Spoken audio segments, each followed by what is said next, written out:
ओम अज्ञानतिमिरन्धस्य ज्ञानाञ्जनशलाकया चक्षुरुन्मिलितं येन तस्मै श्रीगुरुवे नमः। श्रीचैतन्यमनोभीष्टं स्थापितं येन भूतले स्वयं रूप कदा मह्यं ददाति स्वपदान्तिकं।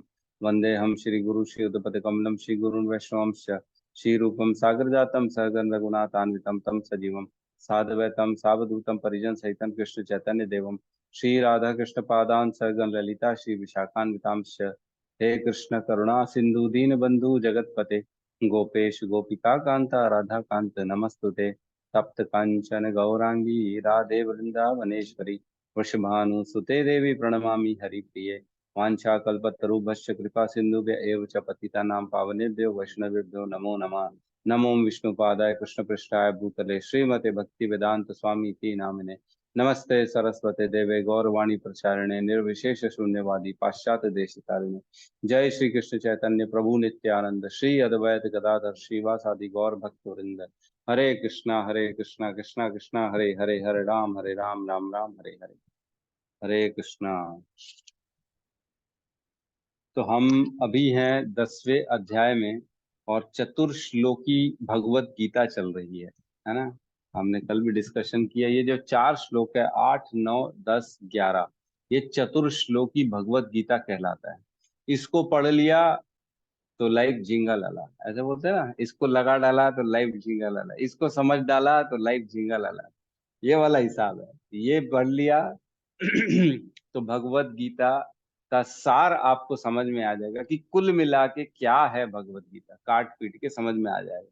गहराई में जाना है तो फिर तो डुबकी लगानी पड़ेगी, लेकिन ऊपर ऊपर से समझना है तो ये 4 श्लोक समझ सकते हैं। ये 4 श्लोक में in short crux of Bhagavad Gita बता दिया गया है, तो इसको चतुर्श्लोकी भगवत गीता कहते हैं।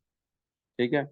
8वें में हमने समझा कि भगवान ही सर्वस्व, और भगवान ही, हमने 2 चीजें समझी, सर्वस्व प्रभवो और प्रवर्तते, सर्वम प्रवर्तते और सर्वस्व प्रभवो, है ना। ये 2 चीजें समझ गए होंगे अपन ने। अहम सर्वस्व प्रभवो, मैं सबका स्वामी हूँ, हर चीज मुझसे ही निकली है ना। मेरे पीछे कोई नहीं है, मेरे जितना भी कोई नहीं है, मैं I am the top most, मेरे से नीचे ही है सारे के सारे, और मैंने ही सबको उत्पन्न किया है। और सर्वम प्रवर्तते, प्रवर्तते मतलब मेरे कारण उनके अंदर एक्शंस हैं, मेरे कारण सारी चीजें क्रियान्वित हो रही हैं, उनकी जो शक्तियां हैं वो सब मैं हूँ। तो ये जब तक हम समझ जाएंगे कि कौन है supreme personality of God head, Krishna. बोलने वाला कौन है, कृष्णा। जो कि कहाँ बोल रहे हैं, कुरुक्षेत्र में अर्जुन को अपने बारे में बता रहे, अहम अहम मैं, है ना। ऐसा नहीं बोल रहे कि कोई और, या मेरे अंदर का परमात्मा, या किसी और का, नहीं नहीं, सिर्फ मैं, ओनली मी। अहम सर्वस्य प्रभवो मतः सर्वम प्रवर्तते, मैं ही हूं और मेरे कारण ही है। ठीक है। ये हमने समझा। और इसमें एक बहुत इंपॉर्टेंट है, इति मतवा। इति मतवा मतलब किसी आध्यात्मिक गुरु, प्रमाणिक गुरु से जब तक हम ये जानेंगे नहीं, तब तक इनमें हमारे मतलब हमारे अंदर ये विश्लेषण करने की शक्ति नहीं आएगी, समझने की शक्ति नहीं आएगी। जो भेदभाव करना है ना, ब्रह्मा शिव गणेश पार्वती दुर्गा, इन सब में भेद करने का भाव नहीं आएगा, नहीं तो हम तो एक ही मानेंगे सबको। नहीं नहीं, ऐसा नहीं। इति मतवा मतलब ये ज्ञान एक प्रमाणिक गुरु के द्वारा प्रदान होता है, और उसके बाद जो भजता है, मेरी भक्ति में करता है, बुधा भाव समन्विता, वो अपनी बुद्धि से फिर मेरे भाव में, मेरे जो है ना पूर्ण रूप से अंतर अनन्य भक्ति में लग जाता है। ठीक है। अब 9वें नंबर श्लोक में प्रवेश करते हैं। ठीक है। 10.9 साथ में दोहराएंगे। मत चित्ता मद प्राणा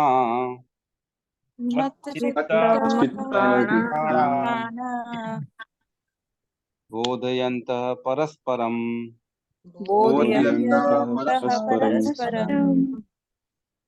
कथयन्तश्च मां नित्यम्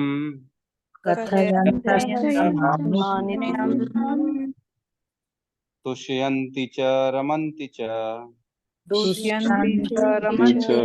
च मच्चित्ता मत्प्राणा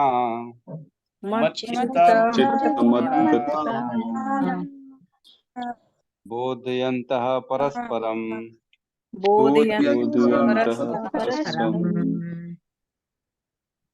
कथयन्तश्च मां नित्यम्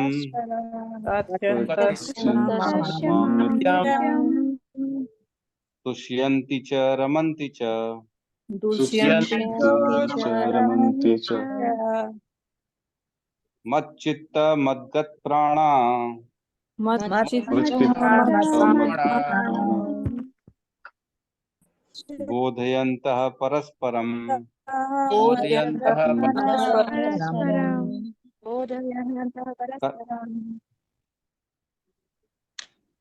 कथयन्तश्च मां नित्यम्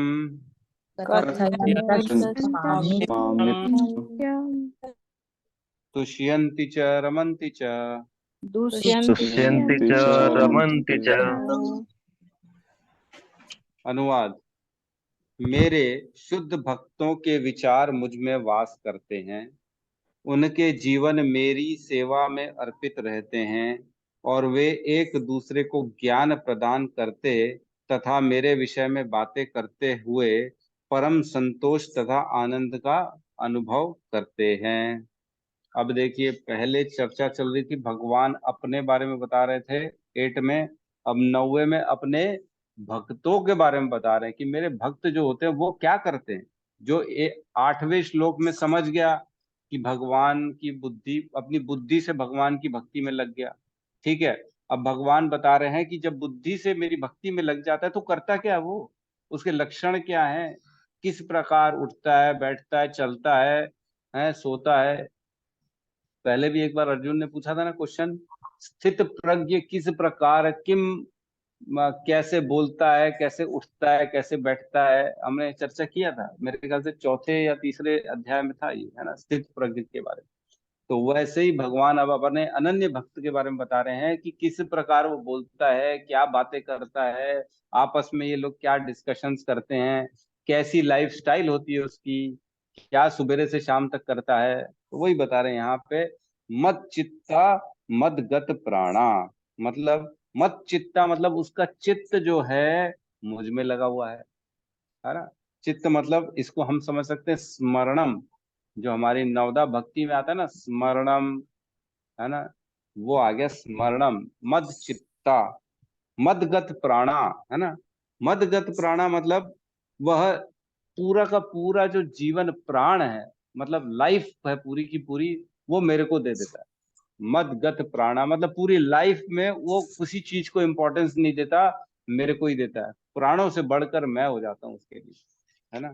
फिर कहते हैं बोधयंतः, मतलब सुनता है वो मेरे बारे में, है ना। श्रवणम, है ना, अपन ने नवदा भक्ति में पढ़ा ना, श्रवणम कीर्तनम स्मरणम पाद सेवनम अर्चनम वंदनम दास्यम साख्यम आत्मनिवेदनम। तो उनमें से नवदा भक्ति में से एक तो हमने देख लिया, स्मरणम आ गया।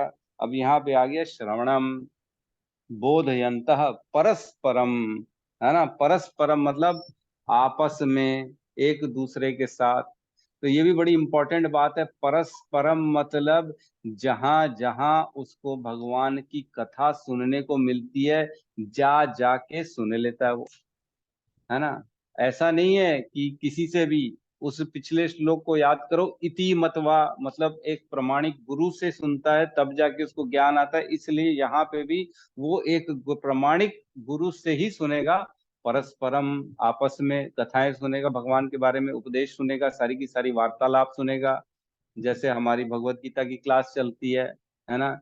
एक हम लोग प्रॉपर ऑथोराइज्ड जो है ना, उस चैनल से आता है हमारा ये ज्ञान। तो हम आपस में एक दूसरे से चर्चा कर सकते हैं, कोई प्रॉब्लम नहीं है। इस प्रकार वो ऑथोराइज्ड चैनल से परस्परम सुनता है ना।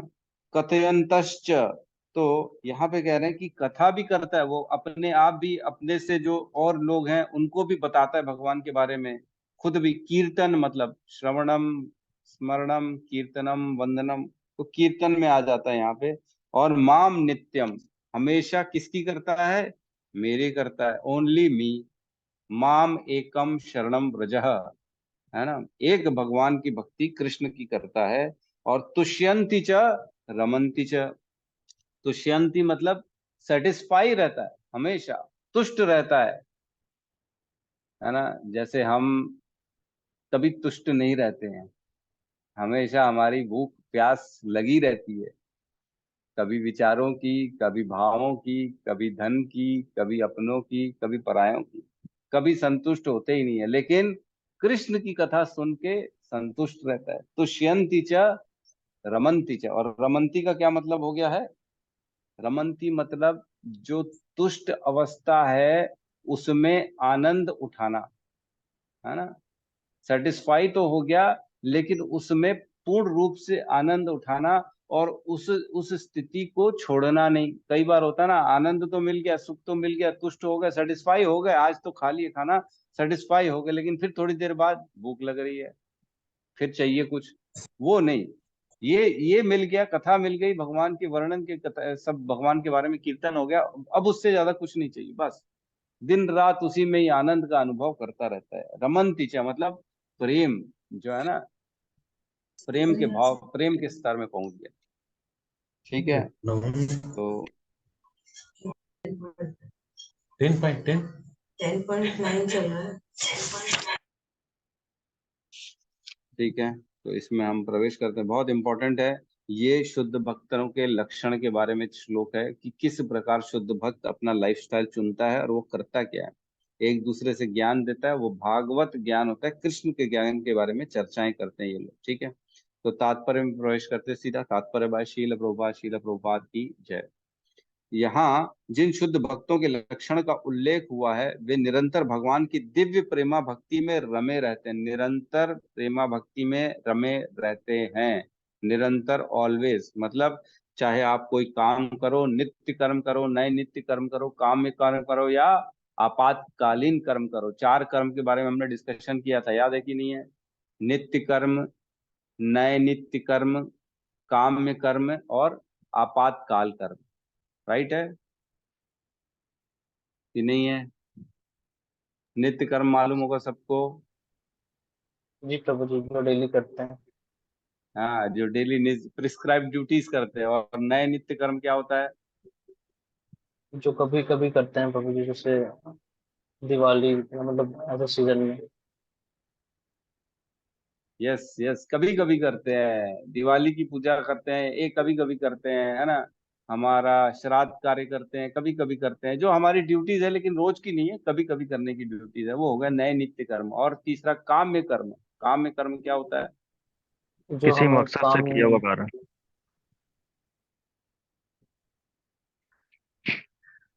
किसी किसी मकसद मकसद से से किया किया हुआ हुआ कार्य। कार्य। जी जी। नहीं, ऐसा नहीं है। मतलब बिना बिना बात के कोई कर्म ना करना, मतलब एक तरह से, मतलब कुछ ना कुछ मतलब होगा फिर। नहीं नहीं, पूर्ण रूप से सही नहीं है, आंशिक रूप से सही है, लेकिन पूर्ण रूप से सही नहीं है। हैं? काम में कर्म मतलब अपनी इंद्रिय तुष्टि के लिए किया गया कर्म। ठीक है, जो हम अपनी कामनाएं पूर्ति करने के लिए कर्म करते हैं, दैट इज काम में कर्म। ठीक है, और आपातकालीन कर्म मतलब ओकेजनल, एक्सीडेंटली कुछ ऐसा इमरजेंसी वाले काम हो गए। मेरी आवाज क्लियर आ रही है? जी प्रभु जी। इसको प्रभु जी, आपातकालीन वाले को बिना स्वार्थ के बोल सकते हैं क्या? बिना स्वार्थ के कर्म। देखो, आपातकालीन कर्म तो स्वार्थ उसमें कैसे होगा भाई? ये तो ऐसा है कि एक्सीडेंटली बच्चा गिर गया घर से, तो आपको तो कर्म करना पड़ेगा, उसको उठा के डॉक्टर के पास ले जाना पड़ेगा, अपना काम करना पड़ेगा, फटाफट सब छोड़ छाड़ के निकलना पड़ेगा, दैट इज आपातकालीन कर्म। जो इमरजेंसी सिचुएशंस होती हैं, आप रोड में जा रहे हो, है ना, भूकंप आ गया, है ना, पेड़ गिर गया, क्या करोगे? आपको दूसरों की मदद करनी है तो करोगे, नहीं करनी है तो चले जाओगे, अपनी मदद करो। जो भी है इस टाइप के, मतलब जो एक्सीडेंटली चीजें आ जाती हैं सामने, जो करना पड़ता है, वो सारे हो गए आपातकालीन। ठीक है, तो हम कहाँ प्रवेश, तो वो निरंतर भगवान की दिव्य प्रेमा भक्ति में रमे रहते हैं। उनके मन कृष्ण के चरण कमलों से हटते नहीं हैं, वे दिव्य विषयों की ही चर्चा चलाते हैं। तो हम सारे कर्मों में, जितने भी हमने कर्म किए, इन सारे कर्म में भगवान का ही अपने को स्मरण करते हुए करना है ना। और वे निरंतर भगवान की दिव्य प्रेमा भक्ति में रमे रहते हैं। निरंतर जो कर रहे सारे कर्म भगवान को अर्पित कर रहे हैं हम लोग, है ना, इसलिए निरंतर उनमें रमे रहते हैं। उनके मन कृष्ण के चरण कमलों से हटते नहीं है, बहुत इम्पोर्टेंट, हटते ही नहीं है। कोई आपको बोलेगा चलो आज तो डोंगरगढ़ चलते हैं, नव दुर्गा है, नवरात्रि चल रही है, तो अगर जाना भी पड़ गया, चले भी गए, तो वहां पे भी यही प्रार्थना कर रहे हैं कि हे माता, आप तो भगवान की बहिरंगा शक्ति हो, मेरी ऐसी कृपा करो कि मेरे अंदर कृष्ण के चरणों के प्रति शुद्ध प्रेम पैदा हो, मैं उनकी भक्ति से कभी भी ना हटूं। यही उनसे भी मांग रहे हैं हम। तो ये होती है भक्ति, है ना, कभी ना हटे उनके चरण कमलों से हमारे मन। वे दिव्य विषयों की ही चर्चा कर चलाते हैं। इस श्लोक में शुद्ध भक्तों के लक्षण का विशेष रूप से उल्लेख हुआ है ना। भगवत भक्त परमेश्वर के गुणों तथा उनकी लीलाओं का गान में अहर्निश लगे रहते हैं। उनके हृदय तथा आत्माएं निरंतर कृष्ण में निमग्न रहती हैं और वे अन्य भक्तों से भगवान के विषय में बात करने में आनंद अनुभव करते हैं। तो क्या हम आनंद अनुभव करते हैं, कृष्ण की चर्चा करते हैं एक दूसरे से? हैं? सच सच बताना, जब जब कोई मिलता है तो क्या हम कृष्ण की चर्चा करते प्रभु जी सबसे नहीं कर पाते हैं, कभी कोई मौका मिल जाता है तो। या ऐसा करें, जब जब भक्तों से मिलते हैं तब तब कृष्ण की बातें करते हैं?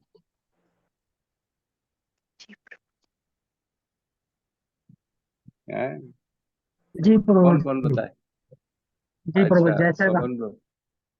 गुरु भाई मिल गया, उनसे हम उनके बारे में चर्चा करते हैं। बाकी तो भगवान के बारे में ज्यादा जानते नहीं है पब्लिक, तो वो सभी को मानते हैं और सभी से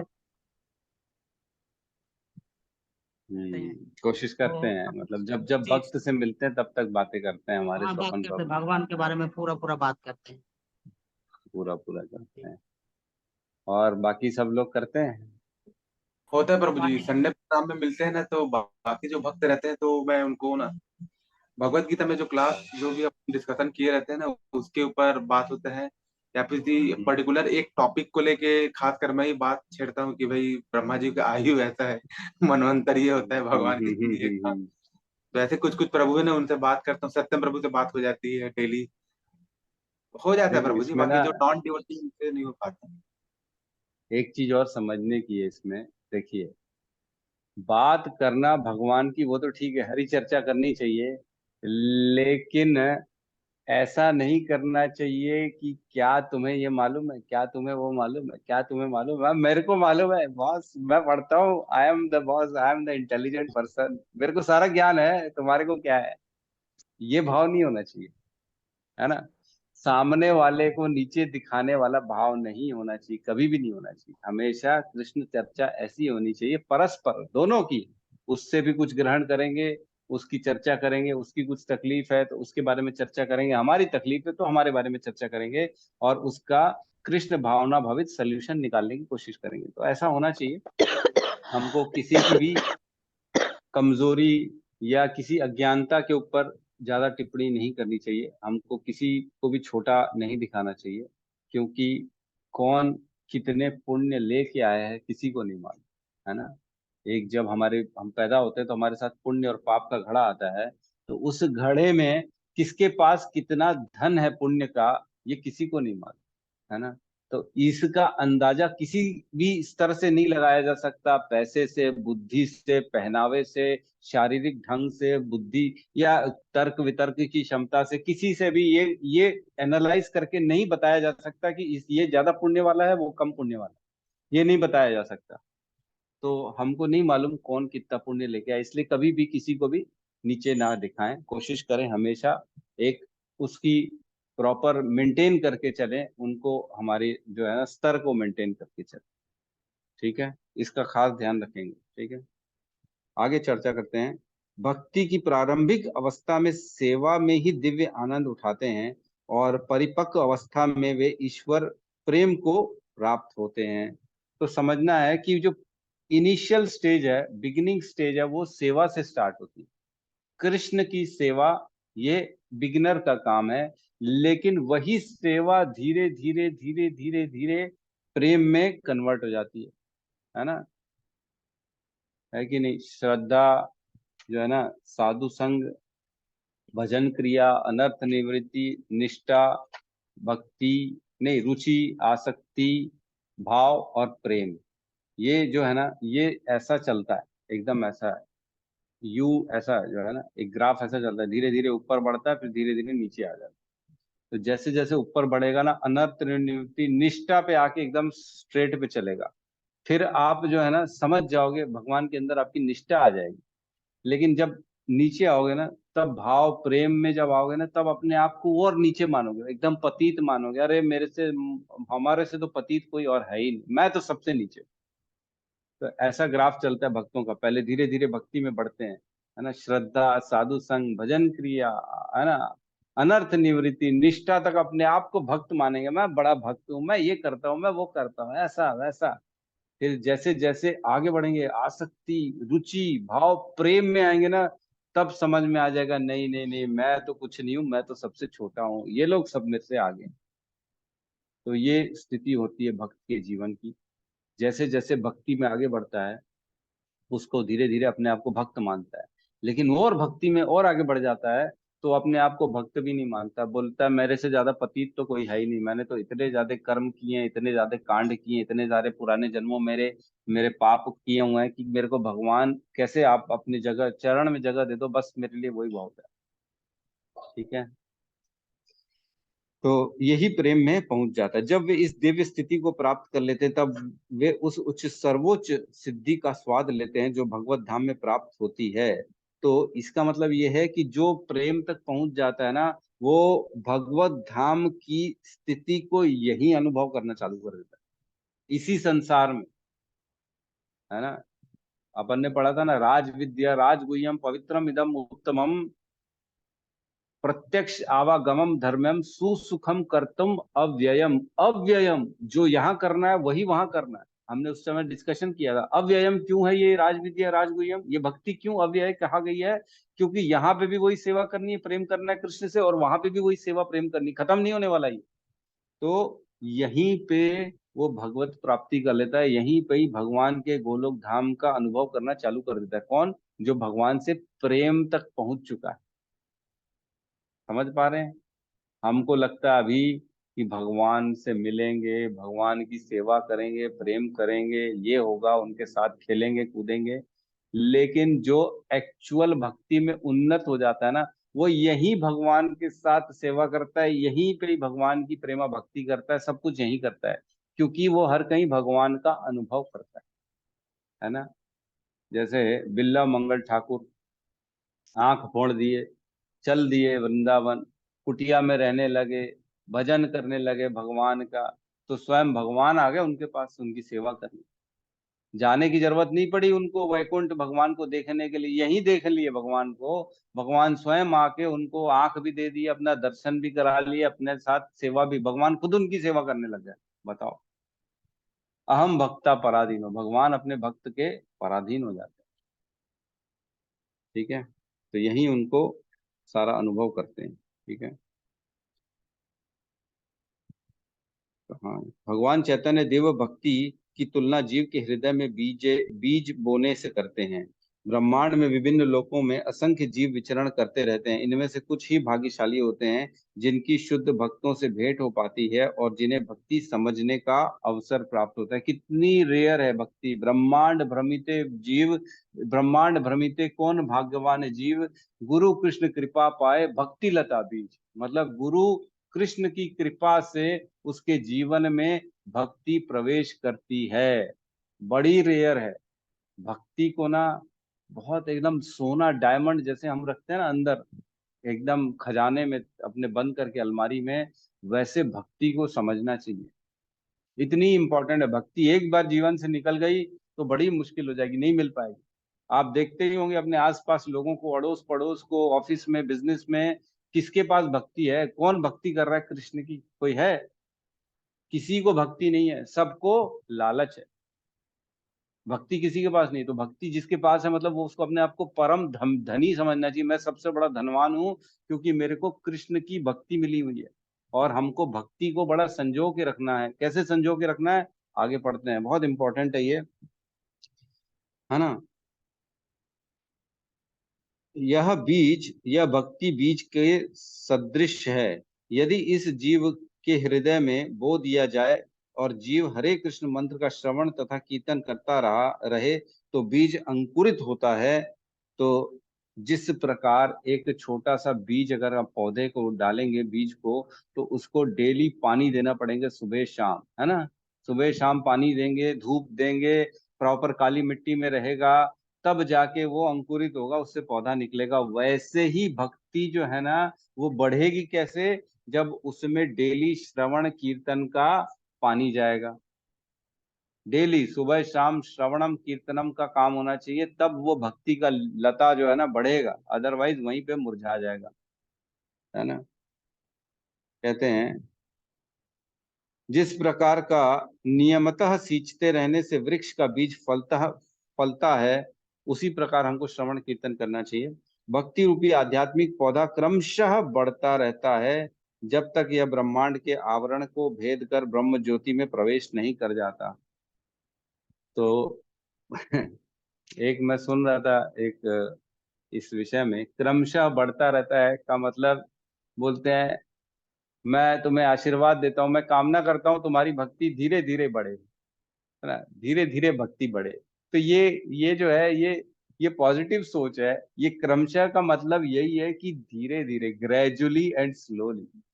जो ज्यादा फास्ट भक्त है ना वो गिर भी जल्दी जाते, इसलिए धीरे धीरे करना चाहिए, फटाफट नहीं, कोई भी चीज में हड़बड़ नहीं करना चाहिए। भक्ति में तो खास तौर से, भक्ति में बताया ना जैसे डायमंड होता है वैसा होता है, इसको सोच समझ के इसका यूज करना चाहिए। इसको इतनी आसानी से फटाफट कोई भी कुछ कह दे उसको नहीं मानना चाहिए। प्रॉपर ऑथोराइज्ड प्रमाणिक व्यक्ति से डिस्कशन करके भक्ति के बारे में चर्चा करनी चाहिए, है ना। भक्ति के बारे में कहते हैं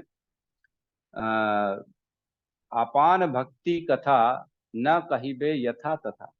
अपनी भक्ति की कथा भी सबको बतानी नहीं चाहिए, छुपा के रखनी चाहिए, भक्ति बोलते हैं, हमारे आचार्य बोलते हैं। क्या कर रहे हो तुम, कितना कर रहे हो, 10 लोगों के सामने डींगे हाँकने का कोई मतलब नहीं। किसी से ज्यादा चर्चा नहीं करना चाहिए। अरे अरे प्रभु ये आपने ये पढ़ा है क्या, अरे आपने माधुर्य कदम ही नहीं पढ़ा है क्या, अरे पढ़ो तो सही मजा आ जाएगा, क्या पढ़ा आपने, खाली भगवत गीता, उससे क्या होगा, आप बढ़ो तो सही, आगे बढ़ो। ये सब नहीं, ऐसा नहीं करना चाहिए।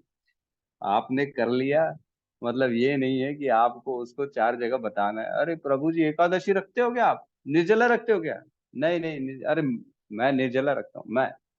अरे ये जो है ना, ईगो का भाव कभी नहीं रखना अपने अंदर। भक्ति करनी है तो अपने को सबसे नीचे रख के भक्ति करनी। शू नीचे, शू के नीचे क्या, तरनादपि शूनिचेन तरोरपि सहिष्णुना। तरनाद भी मतलब एक तिनके से भी छोटा, तरनादपि शूनिचेन, शूनिचे। जैसे मैं इस गणेश प्रशांत मुकुंद प्रभु से चर्चा कर रहा था तो बोल रहे थे शूनिचेन का मतलब है शू के नीचे, त्रनादपि सुनिचेन, शू के नीचे मानो अपने आप को, शू के भी नीचे, है ना। ये भाव होना चाहिए अपना कि अपने आप को ऊपर नहीं मानना, अपने को नीचे मानना। ठीक है, जो हो रहा है अच्छा हो रहा है, प्रभु करेंगे, हमको अपने आप को नीचे रखना। ठीक है, तो क्रमशः बढ़ता जाता है फिर पौधा, और ये ब्रह्मांड के आवरणों को भेद कर ब्रह्म ज्योति में प्रवेश नहीं कर जाता, जब तक नहीं कर जाता, है ना। ब्रह्म ज्योति में भी यह पौधा तब तक बढ़ता जाता है जब तक उस उच्चतम लोक को नहीं प्राप्त कर लेता जिसे गोलोक वृंदावन या कृष्ण का परम धाम कहते हैं। तो वो पौधा जो है ना भक्ति का, वो जब आप उसको सींचोगे, है ना, उसके पख पखवतवाड़ क्या बोलते हैं उसको,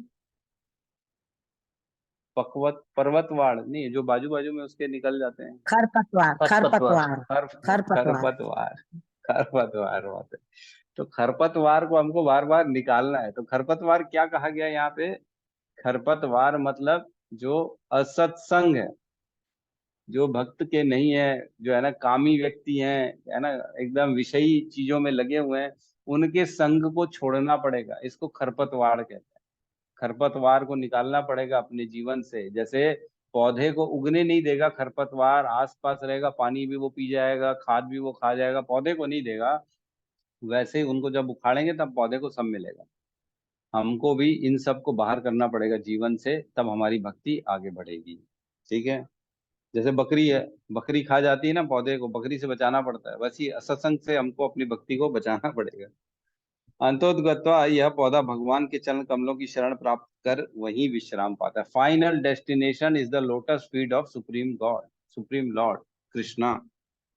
जिस प्रकार पौधे में क्रम से फूल तथा फल आते हैं, उसी प्रकार भक्ति रूपी पौधे में भी फल आते हैं और कीर्तन तथा श्रवण के रूप में उसका सिंचन चलता रहता है, तो उसमें भी फल और फूल लगते हैं, है ना।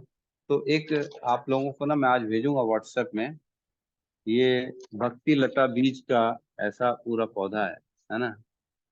इसमें वो दिख नहीं रहा होगा आप लोगों को क्लियर, है ना। ये एक फोटो है जो माधुर्य कादम्बिनी जो है ना, शीला विश्वनाथ चक्रवर्ती ठाकुर के द्वारा रचित जो एक बुक है, उसमें इस भक्ति लता बीज का पूरा वर्णन है। जो नवधा भक्ति है ना, श्रद्धा, साधु संग, भजन क्रिया, अनर्थ निवृत्ति, निष्ठा, रुचि, आसक्ति, भाव, प्रेम, किस प्रकार ये पौधा का बीज है नीचे, श्रद्धा से स्टार्ट होता है, धीरे धीरे बढ़ता है, साधु संग में क्या होता है, फिर भजन क्रिया में क्या होता है, अनर्थ निवृत्ति में क्या होता है, निष्ठा में क्या होता है, रुचि में क्या होता है, आसक्ति में क्या होता है, भाव में क्या होता है, प्रेम में क्या होता है। प्रेम में फाइनली फूल खिल चुका है ऊपर एकदम।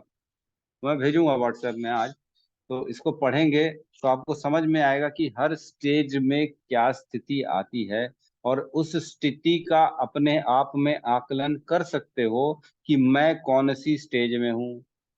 क्या मैं अनर्थ निवृत्ति हो चुकी है मेरी, कि अभी भी मन में अनर्थ भरे पड़े हुए हैं, निष्ठा है भगवान में कि नहीं है, रुचि है कि नहीं है, किस स्टेज में हूँ आप चेक कर सकते हैं ना। तो इसका बहुत लंबी चौड़ी क्लासेस होती हैं, बहुत गहरा विषय है ये, अपने आप में बहुत गहरा विषय है, और इतनी जल्दी इस पर डिस्कशन नहीं हो सकता। फिर भी एक समझने के लिए आप सब देख सकते हो, एक कम से कम एक इनिशियल एक छोटा सा लेसन समझ सकते हो कि ये भी एक बहुत बड़ा टॉपिक है डिस्कशन का, जिसके अंदर कम से कम 25-50 क्लासेस हो सकती है हमारी इस 9 स्टेजेस में, कि कौन सी स्टेज में क्या क्या क्या क्या क्या होता है ना। तो हम अभी उस पर चर्चा नहीं करेंगे, हम अपने भगवत गीता पे चर्चा करेंगे। ठीक है, आगे कहते हैं, चैतन्य चरितमृत मध्य लीला अध्याय 11 अध्याय 19 भक्ति रूपी पौधे का विस्तार से वर्णन हुआ है। वहां यह बताया गया है कि जब पूर्ण पौधा भगवान के चरणों कमलों की शरण ग्रहण कर लेता है, तो मनुष्य पूर्णतया भगवत प्रेम में लीन हो जाता है। तो यही है, ये इसी का कम में डिस्कशन है, लेकिन उसमें बहुत ज्यादा है माधुर्य का। तब वह एक क्षण भी परमेश्वर के बिना नहीं रह पाता। जिस प्रकार एक मछली जल के बिना नहीं रह सकती, ऐसी अवस्था में भक्त वास्तव में परमेश्वर के संसर्ग से दिव्य गुण प्राप्त कर लेता है।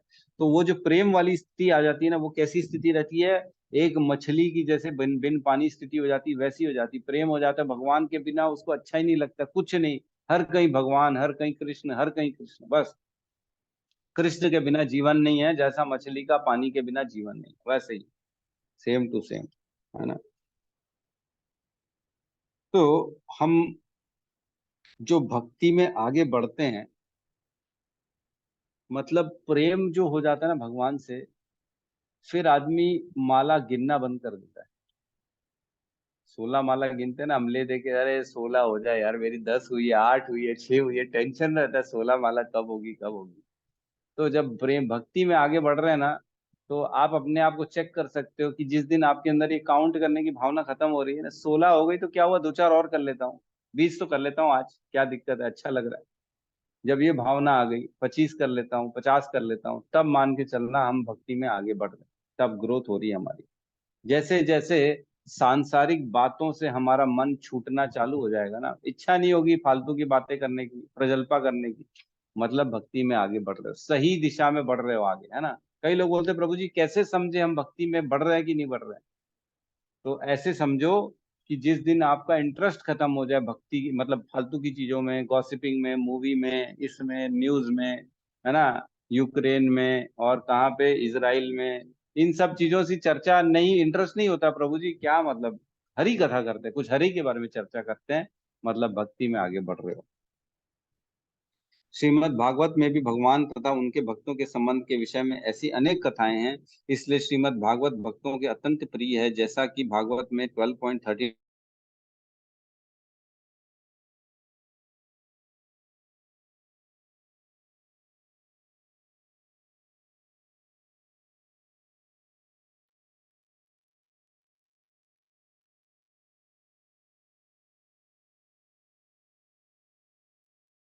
आवाज नहीं आ रही प्रभु जी।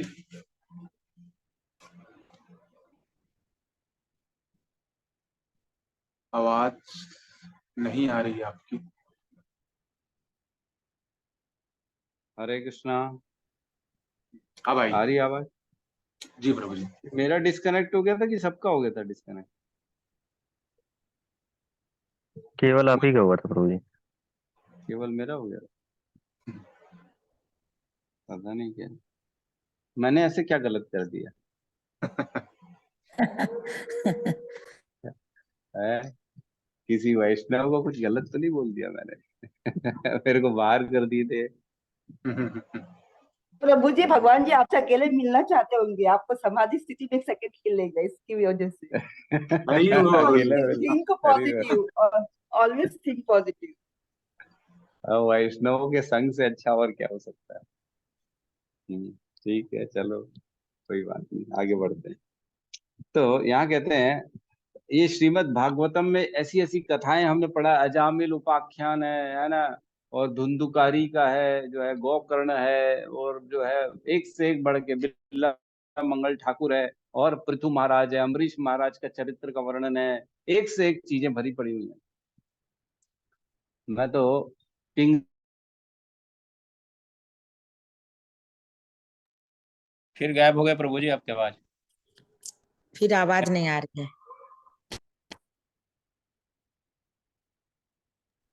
मैं तो सोचती हूँ मेरा ही नेट गायब हो जाता है, शायद इसलिए हो रहा होगा।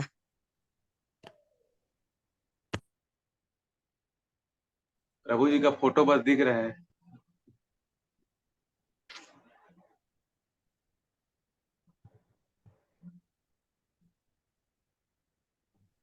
हरे कृष्णा।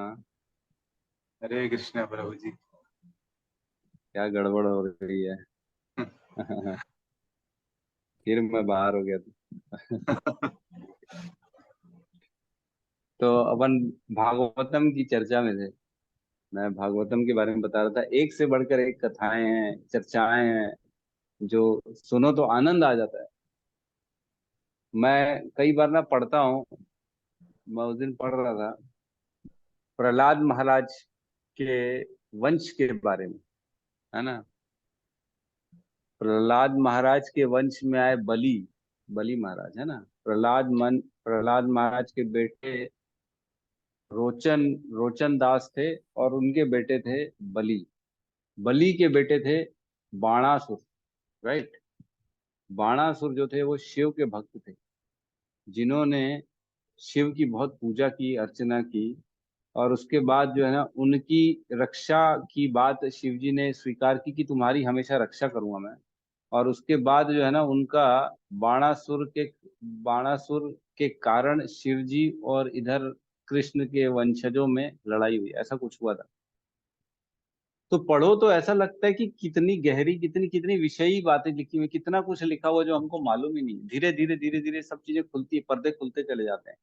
कौन क्या हुआ, कैसे मनु आए, मनु के बच्चे कौन हुआ, कैसे कश्यप मुनि थे, कैसे उनकी जो कयादु पत्नी थी, और एक दिति और विंता, और सब ये पत्नियां से कैसे असुर और सारे निकल के आए, किस प्रकार इंद्र बना, किस प्रकार इंद्र ने अपना स्वर्ग खो दिया। फिर ये सब बड़ा इंटरेस्ट आता है। जैसे जैसे पढ़ो ऐसा लगता है कि यार कैसे इतना कुछ लिखा हुआ है। बड़ा इंटरेस्ट का सब्जेक्ट लगता है मुझे। कहने का हरे मतलब जो कृष्ण भक्त होते हैं ना। प्रभु। हरे कृष्णा जी। प्रभु जी, दंडवत प्रणाम, सॉरी डिस्टर्ब। प्रभु जी, बाणासुर की बेटी उषा थी ना, उनका प्रद्युम्न के साथ में शादी करने का इरादा था कुछ, तो बाणासुर का भक्त था शंकर जी का, और कृष्ण का पोते थे क्या, बेटे थे प्रद्युम्न, इसके लिए लड़ाई हुई थी दोनों जन की। तो भगवान कृष्ण शंकर जी भी फिर पीछे हट गए, मान गए भगवान का उस देख के, ऐसा कुछ सुना था मैंने। हरे कृष्ण ऐसा प्रभु। ही कुछ है। राइट। और वो अदिति तो इस प्रभु जी प्रकार कश्यप मुनि की पत्नी थी, दीति और अदिति। तो दीति थी वो उनके बेटे असुर थे, आदिति के बेटे सात देवता थे। तो शायद आदित्यों की माँ आदिति और दैत्यों की माँ दिति, ऐसा है। आदित्य जी जो है ना, 12 आदित्य, उनकी माता हुई अदिति, और जो दैत्य असुर है जितने, उनकी माता हुई दिति। ठीक है। हिरण्याक्ष और हिरण्यकश्यपु की माँ थी दिति, है ना। इस प्रकार हमको समझना है जी। 49 मरुदगण भी उनके ही पुत्र थे, दिति के। ठीक है, आगे बढ़ते हैं। ऐसी कथा में भौतिक कार्यों, आर्थिक विकास, इंद्रिय तृप्ति या मोक्ष के विषय में कुछ भी नहीं है। श्रीमद् भागवत ही एकमात्र ऐसी कथा है जिसमें भगवान तथा उनके भक्तों का दिव्य प्रकृति का पूर्ण वर्णन मिलता है। फलतः कृष्ण भावना भवित जीव ऐसे दिव्य साहित्य के श्रवण में दिव्य रुचि दिखाते हैं। जिस प्रकार तरुण तथा तरुणी को परस्पर मिलने में आनंद होता है, तो जिस प्रकार एक जवान लड़का जवान लड़की के साथ मिलता है, उसको मजा आता है, टाइम निकल जाता है, पता ही नहीं पड़ता उसको, वैसे ही भक्त को भगवान की कथा के बारे में पढ़ना और सुनने में मजा आता है, और उसका समय निकल जाता है, पता ही नहीं पड़ता। तो ऐसा बताया गया है अपने भक्तों का जो है ना चरित्र। भगवान के भक्त जो होते हैं ना, वो कैसे अपना जीवन, कैसे अपनी लाइफस्टाइल, कैसे सोचते हैं, कैसे चलते हैं, सारी चीजें यहाँ पे बताई गई। ठीक है, तो एक श्लोक आता है 1.1.19, इसमें आप इसको पढ़ लीजिएगा। समय हो गया, एक्चुअल में 7 बज गए, इसलिए मैं नहीं पढ़ रहा, इसको आप लोग पढ़ लीजिएगा। ठीक है, किसी का कोई प्रश्न है तो ले सकते हैं।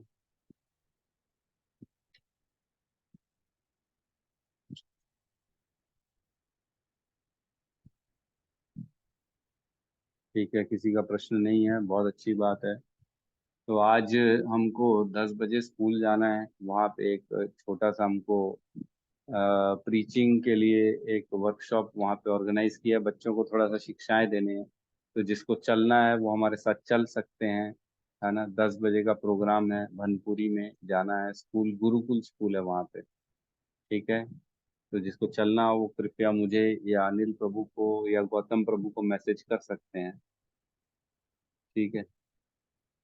तो और आज काफी लोग जा रहे हैं विप्लव में, तो उनके लिए शुभकामनाएं। बहुत बहुत हमारी आप लोगों की यात्रा मंगलमय रहे, कृष्ण की सेवा प्रभु मिले, कृष्ण प्रभु की। जी जी माता प्रभु जी।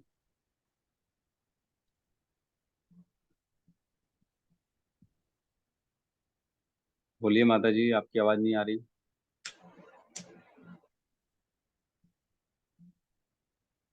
ठीक है, माता जी की आवाज नहीं आ रही, तो मैं बोल रहा था जो विप्लव में जा रहे हैं उनको बहुत बहुत शुभकामनाएं, और उनकी यात्रा बहुत अच्छी रहे। भगवान के धाम जा रहे हैं, और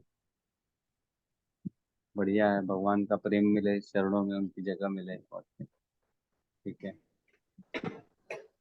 प्रभु जी, आई ऑल्सो वांट टू बोलिए शेयर माँ। समथिंग।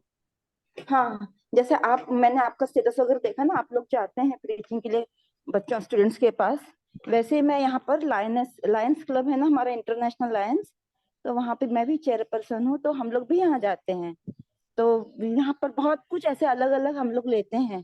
जैसे अभी एनजीओ ही है ना वो, तो चैरिटी ही होती है, सोशल सर्विसेज। तो हम लोग वहाँ पर बच्चों को आई चेकअप्स प्रोवाइड करते हैं। फिर मैंने 10 चश्मे प्रोवाइड किए बच्चों को। मतलब ऐसा हम लोग का बहुत सालों से चल रहा है, ये 1 साल का ही नहीं है।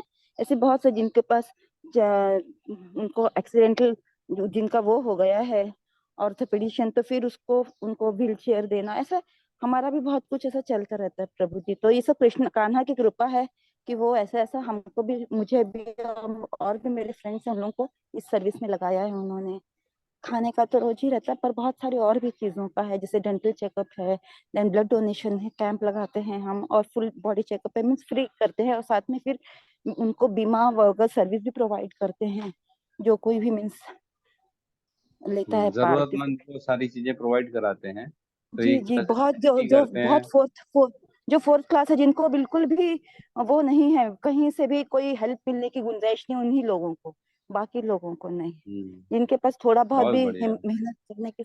थैंक यू प्रभु जी, दंडवत प्रणाम। हरी बोल, बहुत बढ़िया, बहुत सुंदर कार्य कर रही माता जी लोग, जरूरतमंद को उनकी जरूरत की चीजें प्रोवाइड करा रही हैं, जो कि बेचारे खुद जरूरत मतलब वो खुद व्यवस्था नहीं कर सकते, ऐसे लोगों की मदद कर रही माता जी लोग, बहुत बढ़िया, हरी बोल। तो बहुत बहुत धन्यवाद, ऐसे लोग हमारे साथ जुड़े हुए हैं जो मानव सेवा में लगे हुए हैं, बहुत बढ़िया। धीरे धीरे अपनी सेवा भी, आत्म तुष्टि भी करनी है, आत्म जो है ना क्या कहते हैं, आत्म साक्षात्कार में भी आगे बढ़ना है। ये तो चलता रहेगा जीवन भर, ये तो पुण्य कमाएंगे, अर्जित करेंगे, स्वर्ग जाएंगे, भोगेंगे, फिर वापस आ जाएंगे, लेकिन एक ऐसी भी चीज कमानी है जो कभी खत्म नहीं होने वाली, वो है भक्ति। तो कहते हैं किसी की भी पूजा करते हैं ना, चाहे आप दुर्गा की करो, शिव की करो, गणेश की करो, जब वो बहुत उन्नत स्टेज में आ जाते हैं ना, तब जाके उनके देव जिनकी वो पूजा करते हैं वो अपने भक्त को कृष्ण की भक्ति देते हैं। वो जब बड़े संतुष्ट हो जाते हैं कि नहीं यार ये वाकई में है, दमदार है, इसको फिर उसको जो है ना कृष्ण की भक्ति मिलती है। तो ठीक है, सारे करेंगे, कहीं ना कहीं से कुछ ना कुछ मिलता जाएगा, तो भक्ति में आगे बढ़ते चले जाएंगे। बहुत बढ़िया, धन्यवाद। ठीक है, क्लास को क्लोज करते हैं हम आज की। सब मिलके हरे कृष्ण महामंत्र जाप कर लेते हैं। हरे कृष्णा हरे कृष्णा कृष्ण कृष्ण कृष्ण हरे हरे, कृष्णा हरे हरे, हरे राम राम राम हरे हरे। हरे हरे। सभी भक्त वृंद की जय। जय जगत गुरु शील प्रभुपाद की जय। जय निताय गौर प्रेमानंदे। हरि हरि बोल। बोल। हरि हरि बोल।